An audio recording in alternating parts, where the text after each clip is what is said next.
这座武器上，这些战舰都是各大冷家，还有许多连我都不认识的势力。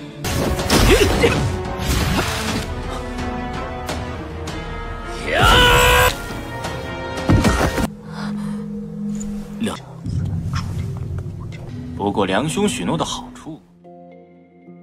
Halo semuanya, selamat datang di Ruang Sinema. Bagaimana kabar kalian semua? Semoga selalu sehat dan baik-baik saja. Sesuai jadwal, jadi pada hari ini kita akan kembali melanjutkan series Donghua Martial Master episode terbaru. Yang mana ini adalah episode yang ke-489. Bagi yang mau bergabung dengan series ini, kita sudah sediakan playlistnya. Jadi kalian bisa dengan mudah mencari di mana episode awal dari series ini. Sebelum kita mulai episode terbarunya, kita akan melihat dulu apa saja yang telah terjadi pada episode sebelumnya. Tepatnya pada episode 488. Di minggu kemarin, dalam perjalanan menuju alam Yukuno, terlihat kalau Kinchan bersama kelompoknya sempat terlibat masalah. Karena bagaimanapun akibat ulah Kinchan lakukan yang Kinchan lakukan membuat beberapa orang menjadi tidak suka kepada mereka. Padahal Imo dan juga Yan Qingdao hanya diam-diam saja, namun tetap terlibat dalam masalah yang ditimbulkan oleh Kinchan. Berhubung Kinchan tetap diam dan tidak mau berbicara apapun, membuat Yan Qingdao semakin kesal saja. Terlebih lagi, Kinchan mulai merasa aneh karena Imo dan juga Yan Qingdao begitu bersemangat ketika melakukan kualifikasi. Tapi kini mereka menjadi takut yang seakan-akan orang-orang dari alam Yu adalah orang-orang yang tidak bisa mereka raih. Kinchan pun mencoba menyadarkan mereka kalau Imo dan juga Yan Qingdao tidak kalah hebat jika dibandingkan dengan orang-orang itu. Ia juga menyarankan untuk tidak berharap belas kasihan kepada orang-orang ini karena pengakuan harus mereka raih dengan tangan mereka sendiri. Berkat perkataan Kinchan lah mereka pun akhirnya sadar juga. Sekarang kita akan melanjutkan episode terbarunya. Di tengah perjalanan itu, Kinchan dan juga yang lainnya dikejutkan dengan banyaknya kapal terbang yang datang. Tentu kapal ini juga membawa para jenis lainnya dari alam yang berbeda. Di saat semua orang takjub, hanya Kinchan saja yang santai-santai. Imo dan juga Yan Qingdao begitu terkejut ketika Kinchan memberitahu kalau kapal-kapal ini diberi langsung dari Pavilion Chanbin atau Pavilion Senjata Berat. Berhubung mereka masih belum terlalu tahu, jadi Kinchan mencoba menjelaskan kalau Pavilion Chanbin sangatlah berbeda dengan Menara Wanbao karena mereka memfokuskan diri dalam persenjataan. Kapal-kapal ini sendiri merupakan kapal perang besar yang Pavilion Chanbin miliki. Beberapa senjata perang sangatlah mampu mereka ciptakan. Di sini Kinchan juga bisa melihat kehadiran dari orang-orang Tuyumen, Gunung Sindi, Gofengji, Longdezi, Sungai Yangtze, dan Tianghui. Selain itu, ada beberapa kekuatan yang tidak dia ketahui. Kinchan menjadi penasaran sebenarnya apa yang telah terjadi pada wilayah Wu dalam 300 tahun terakhir. Untuk mengetahui semua itu, Kinchan bersama teman-temannya pun mulai turun ke bawah. 这座武器上，这些战舰都是各大冷家，还有许多连我都不认识的势力。 Yang mana mereka pun langsung bisa melihat beberapa jenius dari wilayah lain. Liang kembali memanggil Kinchan dan teman-temannya sebagai orang desa. Karena bagaimanapun ia tahu inilah pertama kalinya mereka melihat orang-orang kuat dari wilayah lainnya. Pria ini pun meminta Yan Qingdao untuk sadar diri karena inilah jenius yang sebenarnya. Ini tidaklah bisa dibandingkan dengan mereka yang berasal dari wilayah bawah. Pria itu pun meyakini kalau kekuatan mereka tidak akan mampu meninggalkan jejak apapun di alam Yukuno. Imo segera menghentikan Yan Qingdao yang hampir saja menghajar pria ini. Mereka memilih untuk tidak meladeninya. Akan tetapi pria ini terus saja bertingkah. Bahkan ia memanggil kelompok Kinchan sebagai rombongan semut. Lebih baik mereka tidak pernah mencoba bersaing dengan naga sepertinya. Kali ini Yan Qingdao meladeninya dan mengatakan kalau mereka mungkin tidak sehebat apa yang pria itu katakan. Namun Yan Qingdao tetap bangga karena kelompoknya tidak mengandalkan siapapun dalam Menara Yukuno. Yan Qingdao tidak menduga pada jenis ini akan begitu berisik. Perkataan Yan Qingdao membuat jenis lainnya mentertawakan pria itu. Alhasil dia pun menjadi begitu kesal dan meminta mereka untuk berhenti. Berhubung mereka tidak mau berhenti, jadi pria ini pun semakin marah saja. Ia berjanji akan memberikan pelajaran kepada mereka. Agar tahu kalau membuatnya marah adalah kesalahan yang besar. Yan Qingdao tentu meladeninya, yang mana kekuatan mereka ini saling berimbang. 不过阁下却已能为对方真龙比肩。Yan Qindo sungguh tidak menyangka seorang jenius dari Papillon Pill saatlah berani melakukan serangan secara diam-diam. Tindakan itu sungguh memalukan saja. Jenis lainnya setuju dan apa yang ia katakan. Alih-alih sadar, pria ini malah semakin mengamuk. Namun yang meladeninya bukanlah Yan Qindo, melainkan Yimo. Ia segera melakukan pertarungan dengan pria tersebut. Dalam pertarungan ini, Yimo mudah memukul mundurnya. Yimo hanya tersenyum saja karena kekuatan yang pria ini tunjukkan tidaklah sehebat bacotannya. Alhasil pria ini pun menjadi semakin kepanasan. Ia kembali mengamuk agar bisa membungkam mereka. Tapi ada seseorang yang langsung saja membungkam tindakan pria ini.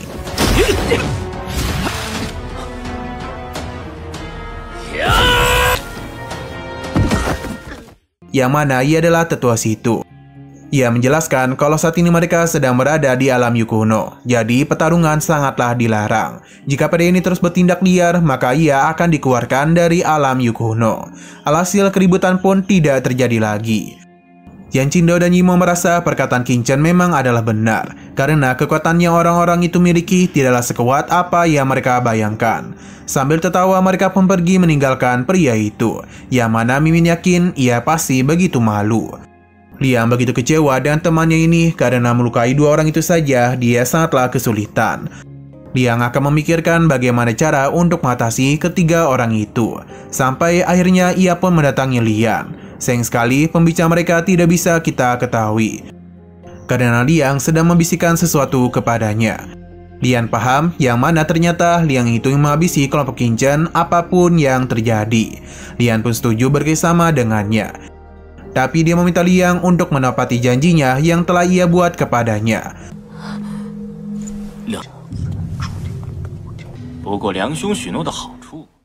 Pembicara mereka ini sepertinya didengar langsung oleh Nana. Ia yang merasa khawatir kepada Qingchen mulai mendatanginya. Tapi dia itu masih malu-malu untuk berada di sisi Qingchen. Bahkan ia juga tidak mau menggunakan kata-kata dari pamannya. Namun pada akhirnya Nana pun meminta Qingchen untuk berhati-hati ketika ia memasuki alam Yukuno. Karena bagaimanapun ada begitu banyak tim besar yang mengincarnya. Nana sudah memberikan peringatan dan jika sesuatu terjadi kepada Qingchen, maka ini bukanlah kesalahannya. Qingchen paham kalau Nana itu pasti sedang membicarakan Liang dan Liang yang berencana untuk melukai kelompoknya. Di sini Qingchen pun mulai menggoda Nana, yang mana ia yakin alasan Nana menghampirinya pasti mengkhawatirkan dirinya. Apakah dia itu telah jatuh cinta kepadanya? Nana pun terkejut dan berjanji akan menghabisi Qingchen karena perkataannya telah membuatnya marah. Sesaat kemudian muncullah sebuah getaran yang mana itu berasal dari datangnya kapal perang yang lebih besar dibandingkan kapal-kapal sebelumnya. Tentu dan kapal sebesar ini perhatian semua murid akan tertuju kepadanya.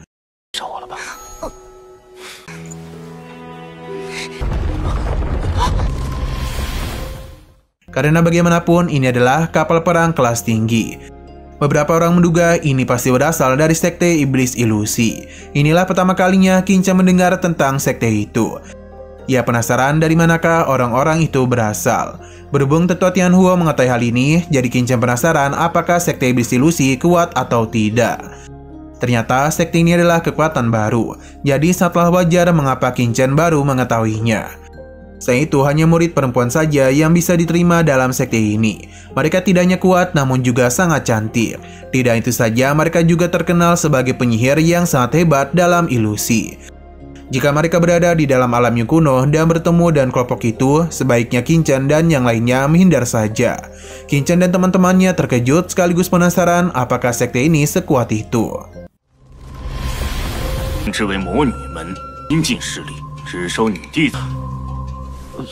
Tetua Goto meminta Qingchen dan yang lainnya untuk berhati-hati kepada kelompok iblis ilusi. Karena jika sampai mereka bertemu di alam Yukuno, lebih baik mereka menghindar saja. Padahal itu tentu saja membuat Qingchen dan yang lainnya terkejut. Apakah orang-orang ini semenakutkan itu? Wajar Goto bisa berkata seperti itu. Dia menjelaskan kalau Master Sekte Iblis Ilusi telah berhasil mengubah Sekte Iblis Ilusi menjadi kekuatan tingkat atas. Ia hanya melakukannya dalam kurun waktu 200 tahun saja. Pencapaian yang mereka dapatkan ini bukanlah pencapaian yang orang biasa raih. Saking hebatnya sekte ini, beberapa kaisar di alam Yukuno bersedia untuk menjaga gerbang gunung hanya untuk mereka saja. Tentu Qin Chen dan yang lainnya terkejut, karena baru kali inilah mereka mendengar sosok Martial King dijadikan sebagai penjaga gunung saja. Goto juga menjelaskan kalau para murid pria pasti akan tergoda oleh pesona kecantikan yang dimiliki oleh para murid iblis ilusi. Ia penasaran apakah ketiga muridnya ini juga akan terpesona oleh kecantikan mereka.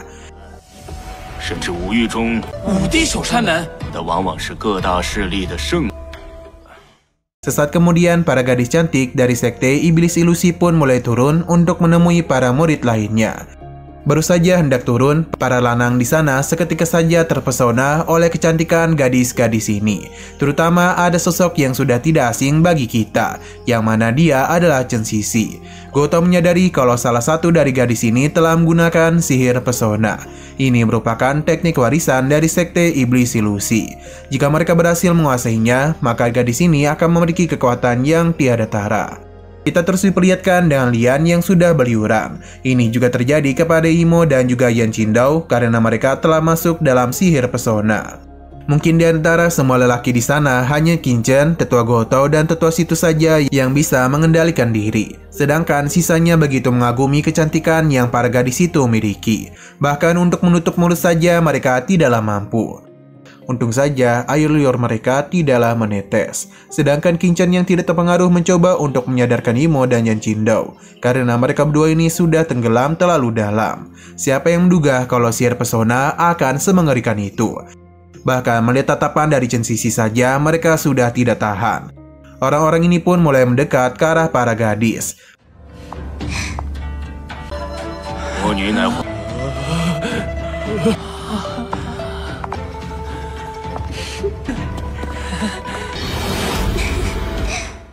Pada akhirnya, tetua situ pun menyadarkan para murid secara paksa, agar mereka itu tidak terpengaruh lagi dalam ilusi.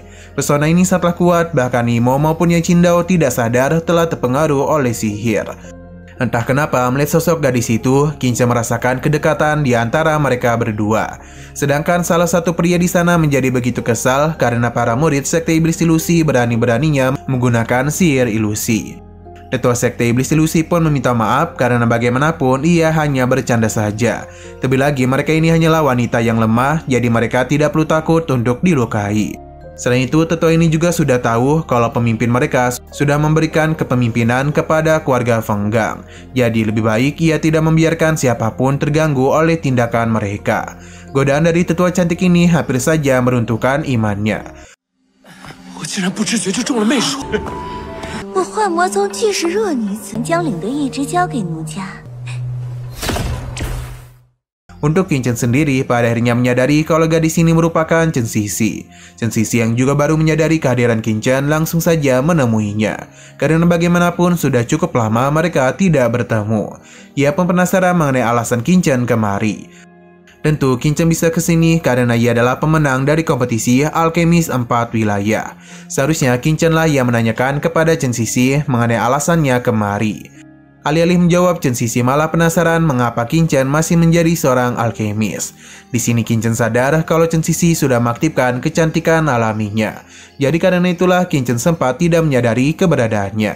Chen Sisi tahu kalau Qin Chen ini sangatlah kuat. Jadi untuk berjaga-jaga, Chen Sisi berencana untuk berbicara lebih banyak kepadanya, supaya Denny juga bisa lebih dekat dengan Qin Chen. 思思当初。 Namun saat juga Lin Xiao pun mendatangi Chen Sisi untuk memberitahunya kalau Qin Chen ini tidaklah sebaik yang terlihat. Selain itu dia ini juga sangatlah licik. Jadi lebih baik Chen Sisi tidak tertipu oleh wajah tampannya.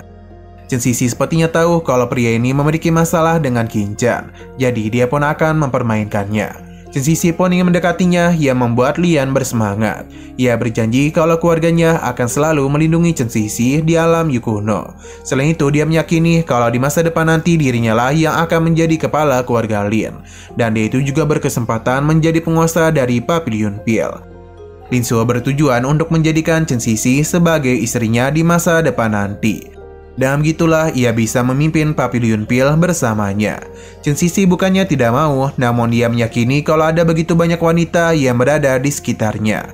Jadi tidaklah mungkin ia bisa bersamanya. Lian meminta untuk tidak mempedulikan para gadis desa itu, karena kecantikan yang Chen Sisi miliki tidaklah bisa dibandingkan dengan mereka. 公子要比秦公子更，如何能与姑娘相比？边有不少女子围绕。 Chen Sisi pun menunjuk ke arah Nana, yang mana ia juga sangatlah cantik, layaknya seperti peri. Jadi seharusnya ia cocok untuk Lian. Bukannya membenarkan perkataan Chen Sisi, Lian justru menganggap Nana tidaklah cocok untuknya.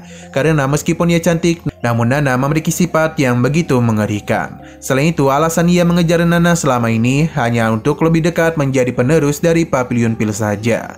Perkataan itu tentu saja membuat Nana menjadi begitu kesal, karena Lian terus saja menjelek-jelekan dirinya. Sedangkan untuk Lian sendiri terus bergairah mendekati Chen Sisi, sampai akhirnya dia pun dikejutkan oleh sebuah suara dari seseorang. Nah, sayang sekali lagi seru-serunya, episodenya ini malah bersambung.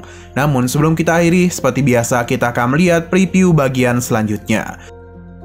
Di sini kita diperlihatkan dan sosok pria yang memiliki kekuatan yang tidak main-main. Ia bahkan mampu mengeluarkan sengatan listrik di sekujur tubuhnya. Kemungkinan pria ini bukanlah orang sembarangan, karena di sisinya ada beberapa pengawal. Qin Chen pun kaget karena pria ini memiliki tubuh ilahi, yakni guntur alami. Dia bernama Feng Yulei, putra dari Kaisar Feng Lai. Kedatangannya membuat orang-orang di sana terkejut. Karena bagaimanapun ayahnya yakni Feng Shuhou sudah berada di ranah martial god dan juga merupakan kaisar agung dari kekaisaran Xuan Yuan.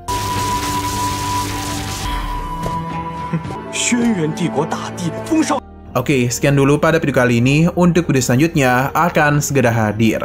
Jadi bagi kalian yang ingin mengikuti series ini, langsung saja klik subscribe dan aktifkan loncengnya. Terima kasih yang sudah menonton video sampai habis. Jika kalian suka pada video ini, klik like dan share ke teman-teman kalian tentang channel ini. Dan itu aja kelanjutannya. Oke, sampai jumpa di video selanjutnya.